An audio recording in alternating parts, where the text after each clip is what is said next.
सदा नाम घोष करू हरी कथा जिने सदा चित्ता समाधान केने। कशानं चित्ताला सदा समाधान प्राप्त होतं? सदा नाम घोष तेने सदा चित्ता समाधान, सदा हरी कथा तेने सदा चित्ता समाधान। जीवनामध्ये हरी कथा भगवंताचं नामचिंतन जर असेल तर समाधान प्राप्त होईल। कारण तुम्ही आम्ही जे रात्रंदिवस झटतोय ना फक्त आणि फक्त समाधाना करता, ते समाधान जर पाहिजे असेल ना त्याच्याकरता आपल्या उद्धाराचा विचार करणं गरजेचं आहे। आणि उद्धाराचा विचार कधी माणसाच्या मनात येईल माहितीये का? ज्या वेळेस आपण मरणारच आहोत हे नेहमी आपण जर ध्यानात ठेवलं, कारण हा असणारा देह चिरकाल टिकणारा नाही, शरीर जाणार आहे। शरीराची काय होणार आहे? माती होणार आहे। शरीराची होय माती, मातीतूनच आलन मातीतच जाणार आहे। काय? मातीतूनच आलन मातीतच जाणार आहे। हे शरीर न टिकणार आहे। त्या अनुषंगानं या शरीराचा असणारा धर्म कोणता? नाशिवंतपणा। तोच धर्म महाराजांनी अभंगाच्या दुसऱ्या चरणामध्ये सांगितला।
दुसऱ्या चरणात महाराज सांगतात हा विचार आपल्याला का करायला सांगितला? कारण हा असणारा देह एक ना एक दिवस जाणार आहे। नाशिवंत देह जाणार सकळ, आयुष्य खातो काळ सावधान।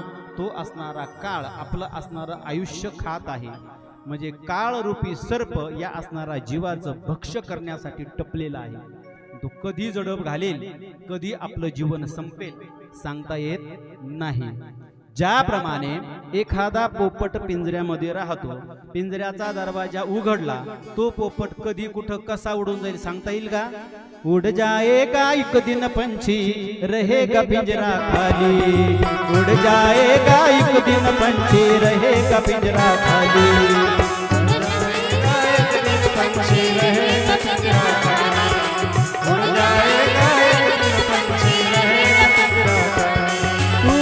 इबादत कर ले तू लाख करे रखवाली, तू लाख इबादत कर ले तू लाख करे रखवाली।